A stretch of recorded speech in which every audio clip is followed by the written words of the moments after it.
My grandmother used to say something that I did not fully understand until I was well into my 40s. She would say, "The woman who knows what not to buy will always have more than the woman who knows how to earn." I grew up in a household where we were not wealthy by any external standard. We had a small home, a modest table, and clothes that were clean but never fashionable. And yet I never once felt lack, not because we had everything, but because nothing in our house was wasted, nothing was purchased to perform, nothing was bought to fill an emotional hole that only spiritual work can close. My grandmother came from a long line of Jewish women who carried this wisdom across borders, through losses that would have broken most people, through economies that collapsed and rebuilt and collapsed again, and they never went broke, not once, because the Torah does not only teach us how to receive abundance, it teaches us with equal depth and equal urgency what we must refuse to buy if we want the abundance we receive to stay. I am Rabbi Shoshana, and today I am going to share with you the 7 things that Jewish tradition across Torah, Talmud, and the deep chambers of Kabbalistic wisdom identifies as the purchases that quietly destroy a family's financial future, no matter how much they earn. These are not 7 opinions, they are 7 principles tested across generations of human experience, encoded in texts that have guided the Jewish relationship with money for 3,000 years. And I promise you that by the time we reach the 7th one, something will shift in you. Not just intellectually, but in your gut, in that deep place where real decisions are made. Stay with me until the very end. Before we begin, I want you to do something. Write in the comments right now these words: "I am a steward, not a consumer." Write those words and mean them. Because the entire difference between the financial life you have and the financial life you want lives in the gap between those 2 identities. A consumer asks, "What do I want?" A steward asks, "What serves the future I am building?" Write those words now and let us begin. The first thing that Jewish tradition teaches us never to buy is status, purchased at the price of substance. In the Talmud, in Tractate Sota, the rabbis describe a principle they call tzniut, which most people translate as modesty, but which means something far more precise and far more powerful than that translation suggests. Tzniut is the discipline of living in alignment with your true values rather than performing for the approval of people who have no stake in your future. It is the refusal to let the gaze of strangers govern your financial decisions, and this refusal is not incidental to Jewish wealth building. It is foundational to it. The Yofetz Chaim, one of the most beloved sages of the 19th and early 20th centuries, lived in extraordinary simplicity for his entire life. His home was modest. His possessions were few. People who visited him for the first time were sometimes shocked by how little he owned. One visitor asked him directly, "Rabbi, where are your things?" And the Yofetz Chaim pointed to the visitor's own travelling bag and asked, "And where are yours?" The visitor said, "I am only passing through. I did not bring everything." And the Yofetz Chaim said, "Neither did I." That story has followed me for decades because it captures something that no financial seminar, no investment book, and no motivational speaker has ever articulated as cleanly.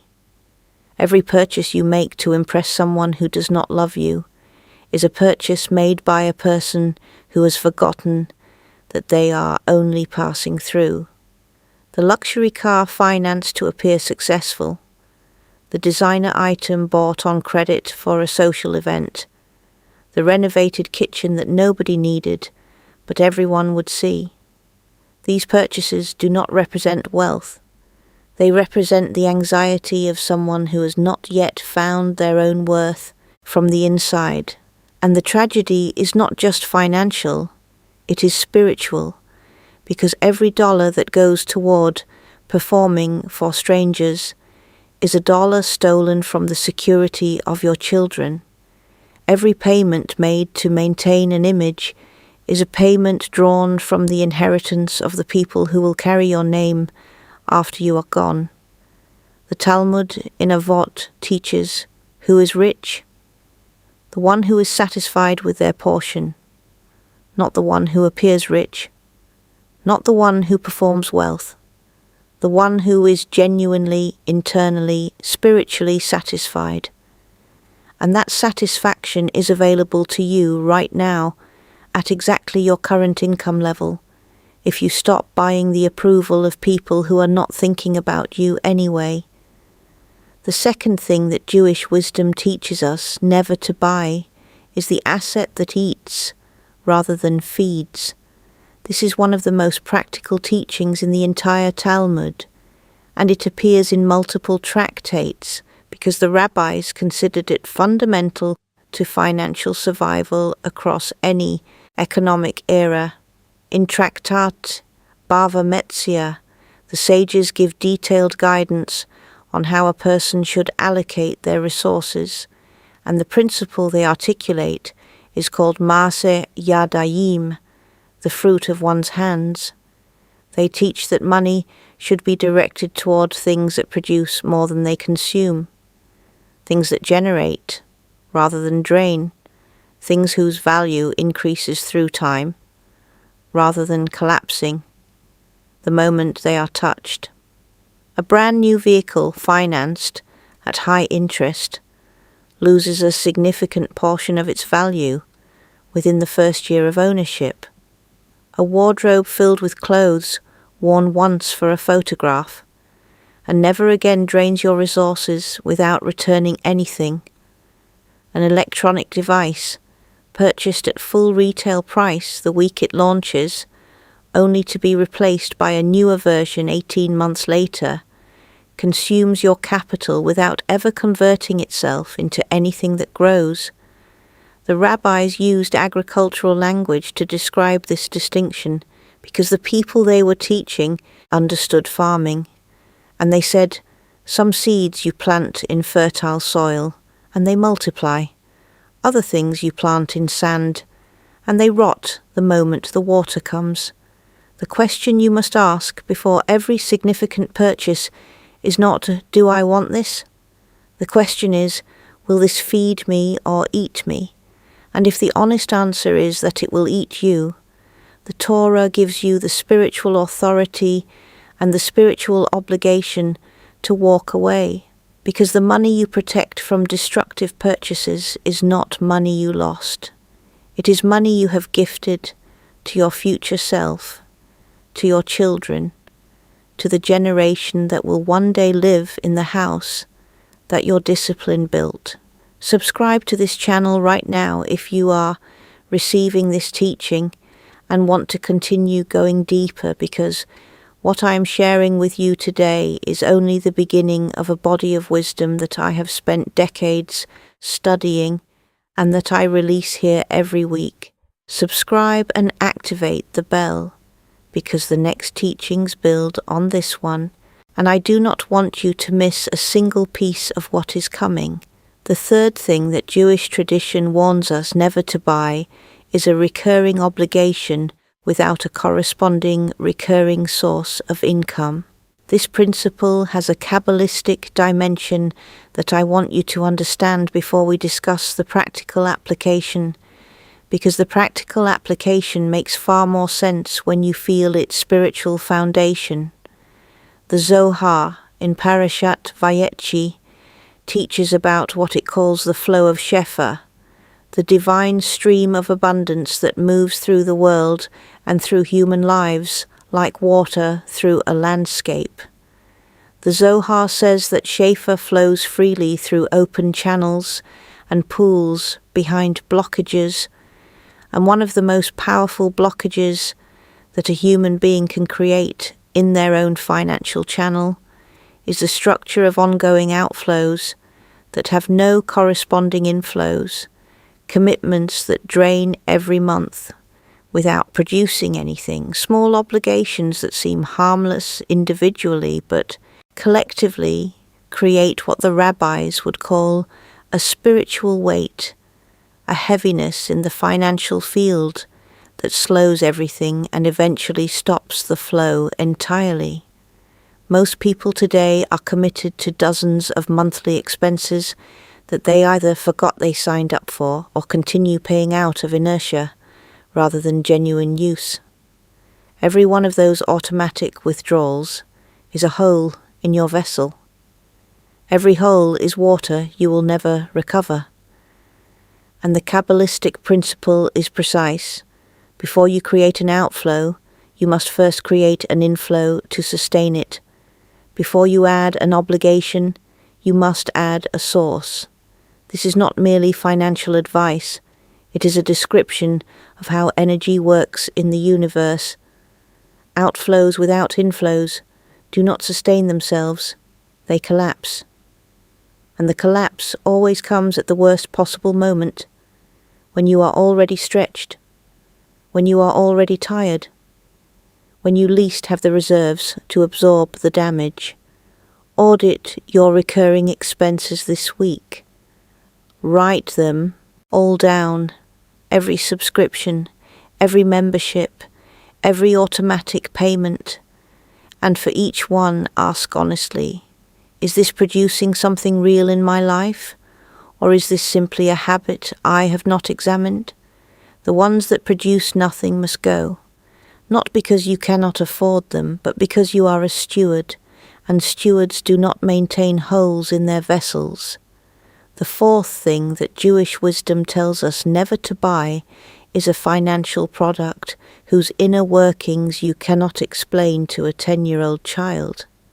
This teaching has its roots in a principle that runs throughout the Talmudic discussions of commerce, and that the rabbis called Yediat Hainyan, knowledge of the matter. The sages were extraordinarily clear that entering into any financial arrangement without fully understanding its structure, its risks, its obligations, and its exit conditions is not simply unwise. In the Talmudic framework, it is a form of spiritual negligence because it places the stewardship of resources that were entrusted to you by the Eternal into the hands of someone who has not earned that trust and whose interests are not aligned with yours. The financial industry in the modern world is built, in many of its most profitable corners, on the deliberate complexity of its products. The complexity is not a feature, it is a design choice, because a product you cannot understand is a product whose true cost you cannot calculate. And a product whose true cost you cannot calculate will almost always cost you far more than you expected, in ways you did not see coming, at a time when you can least afford the surprise. The rabbis in Tractate Sanhedrin teach that a person who signs a document they have not read in full has essentially surrendered their own judgment to another party, and that surrendering your judgment is one of the most dangerous things a human being can do with their resources. If you cannot explain it clearly, do not buy it. If the person selling it cannot explain it clearly, walk away faster. The greatest financial minds in Jewish history were not people who mastered complexity, they were people who mastered simplicity, who understood their instruments deeply, who never put a single coin into anything they could not account for fully. Simplicity is not the strategy of people who cannot understand complexity. Simplicity is the strategy of people who are wise enough to know that complexity in the domain of money almost always benefits someone other than you. The fifth thing that Jewish tradition teaches us never to buy is a shortcut that bypasses the inner work that genuine transformation requires. This is perhaps the teaching that people resist most strongly when they first hear it. And I understand why, because it is the one that asks the most of us. It is the one that says, the problem is not outside you. The Rambam, Maimonides, in his Mishneh Torah, describes something he calls tikkun hamidot, the refinement of character, and he places it at the absolute center of a person's financial life, not investment strategy, not market timing, not the right connections or the right industry. Character. Because a person whose character is not refined, whose relationship with fear and desire and impatience and envy has not been examined and worked through and brought into alignment with wisdom, that person will sabotage every financial opportunity that comes to them. They will panic and sell when they should hold. They will overextend when they should conserve. They will lend to the wrong people out of a need to be liked, invest in the wrong ventures out of greed dressed as intuition, and spend impulsively whenever emotional discomfort becomes too much to sit with. And the modern world has created an entire industry designed to sell you everything except the one thing that actually solves this problem. It will sell you courses, coaches, masterclasses, productivity systems, morning routines, manifesting protocols, and 3-step wealth formulas. All of these things offer you a path that does not require you to change who you are at your core, and the reason they sell so well is that changing who you are at your core is the hardest work a human being can do. But the Talmud is unambiguous on this point. In Tractate Avot, Rabbi Elazar ben Azariah says, "Where there is no wisdom, there is no fear of God, and where there is no fear of God, there is no wisdom." He is describing a circle, a feedback loop between inner character and outer reality. And what he is saying is that you cannot separate the quality of your decisions from the quality of the person making them. No purchase, no program, no system will replace the daily spiritual discipline of examining your own motivations, refining your own responses, and building the kind of inner character that naturally produces wise action. Write in the comments right now, "I commit to doing the inner work." Write those words. Declare them. Because declaring them publicly is itself a form of that work. It is the beginning of accountability, the first step of the refinement that will change everything downstream. Share this video right now with someone in your life who you know is caught in the cycle of looking for the shortcut, the person who has tried every system and program and has not yet found the one thing they are actually looking for, which is themselves. Share it now, because sharing wisdom is one of the most powerful acts of tzedakah available to us in this age. The sixth thing that Jewish wisdom teaches us never to buy is debt for consumption. Now I want to be precise here because the Torah does not teach that debt is always wrong. The Talmud has extensive and sophisticated discussions of credit, of lending, of financial instruments, and the rabbis understood that productive debt, debt used to acquire something that generates more than its cost, has a legitimate place in a healthy financial life. What the tradition condemns with great force is the use of debt to finance consumption, to pay for things that will be gone before the debt is paid, to borrow from your future self in order to satisfy a desire that belongs only to today. The book of Proverbs, Mishlei, says, The borrower is servant to the lender. This is not a metaphor.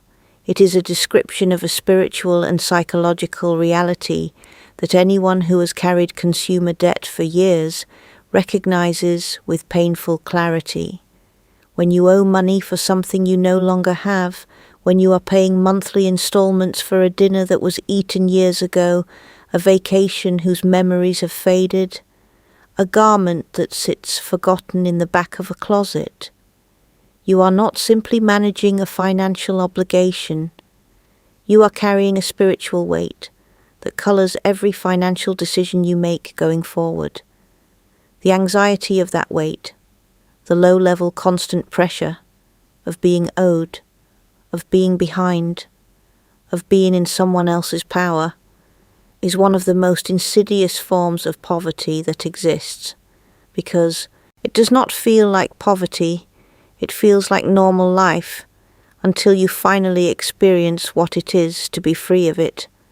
The Talmud in Shabbat teaches that on Shabbat, the day of rest and spiritual restoration, a person should feel as though all their debts have been paid, as though they are completely free, as though nothing is owed and nothing is pending. The sages prescribed this weekly experience of financial freedom because they understood that a person who never feels free never builds as a free person builds. They build defensively, anxiously, from a position of already being behind. And the greatest gift you can give your own financial future is to stop adding to the weight of consumption debt and to begin, even slowly, even one payment at a time, to work your way back toward that Shabbat feeling of freedom. The seventh thing is the one that surprises people most when I include it in this list, and it is this: Jewish wisdom teaches us never to buy peace of mind by abandoning generosity. I want to explain exactly what I mean because this can be misunderstood. There is a pattern I have seen many times among people who are working hard to improve their finances. In their effort to be disciplined, to stop the leaks, to protect what they are building, they begin to close their hands. They stop giving. They cut their tzedakah first when money is tight. They become afraid to be generous because generosity feels like another leak in the bucket, another outflow they cannot afford. And I understand the logic, but the Torah is explicit. In Parashat Re'eh, in one of the clearest financial commandments in all of Scripture, Naton Taitain Lo, you shall surely give to him, and you shall not harden your heart, and you shall not close your hand from your brother who is in need. The double language Naton Taitain, giving, tells us something important. The act of giving is not a single event. It is a practice. It is a rhythm. It is a relationship you maintain with the flow of abundance, not only in your comfortable seasons, but especially in your tight ones.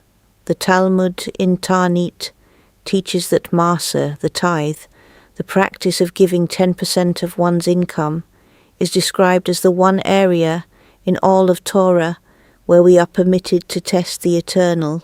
Try it, the sages say, and see if the windows of heaven do not open. This is not a promise of magic. It is a description of what happens spiritually and practically when a person shifts their inner posture from one of scarcity to one of abundance, because the act of giving, even when it is difficult, especially when it is difficult, is the most powerful declaration available to the human soul that it does not believe in scarcity, that it trusts the source, that it knows there is more where this came from, and that declaration, made consistently through action rather than through words, transforms the very frequency at which a person moves through the world. It transforms them from someone who is grasping at what little they have into someone who is participating in the flow, and the flow rewards those who participate in it. This is not spiritual poetry. This is what the Talmud calls a halasha, a practical law, a rule of how things work, a description of cause and effect in the universe as the rabbis observed it across centuries of communal life. Now I want to give you the 3-part practice that will anchor these 7 principles into your actual daily life, because wisdom without practice is, as the rabbis say, like a tree with no roots, beautiful for a season, then gone at the first wind. The first practice is what I call the silent accounting. For 30 days beginning today, write down every purchase you make in a physical notebook, with a physical pen, on physical paper, not in an app. Paper. The physical act of writing with your hand makes money real in a way that a screen cannot. At the end of 30 days, go through that list and mark every purchase that falls into one of the 7 categories we discussed today. Mark it clearly. Do not excuse it or explain it or rationalize it. Simply see it. The seeing is the beginning of the change. The second practice, it's the 7-day pause. Any purchase that is not a genuine necessity, food, medicine, shelter, safety, must wait 7 days before you allow yourself to buy it. This comes from the principle of the 7 days of creation, the understanding that every act of genuine building requires time, deliberation, and the completion of a full cycle before it can be rightly evaluated. What you will discover is that the majority of impulsive purchases dissolve completely within those 7 days. The desire that felt urgent on Monday will feel hollow by Friday. And what remains after 7 days of honest consideration is something you can buy with the confidence that it aligns with who you are actually trying to become. The third practice is the Masa commitment. Starting this month, before you pay any bill, before you make any investment, before you do anything with the money you receive, set aside 10% for tzedakah. Give it before you do anything else. Give it as the first act of receiving, because this sequence, giving before keeping, is the sequence that declares your allegiance to abundance rather than to scarcity. It is the sequence that opens the channel. And the rabbis promise, and I have seen this confirmed more times than I can count in 40 years of teaching, that the person who gives first finds that what remains after the giving is somehow enough, and often more than enough, in ways that arithmetic alone cannot explain. If you have stayed with me to this final moment, I want you to know something. You are not here by accident. These teachings found you today because something in you was ready to hear them. The knowledge is now yours. The 7 principles are clear. The practices are simple. What remains is the choice to be a steward rather than a consumer. The choice to build rather than perform. The choice to give rather than hoard. The choice to do the inner work rather than buy the shortcut.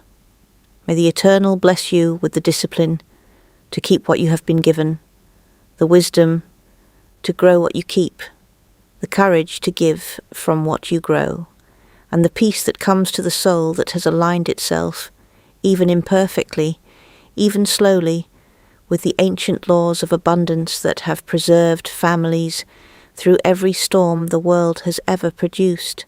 May your home be a place of shalom. May your table always be full. May your children and your children's children rise and call your name blessed. Amen.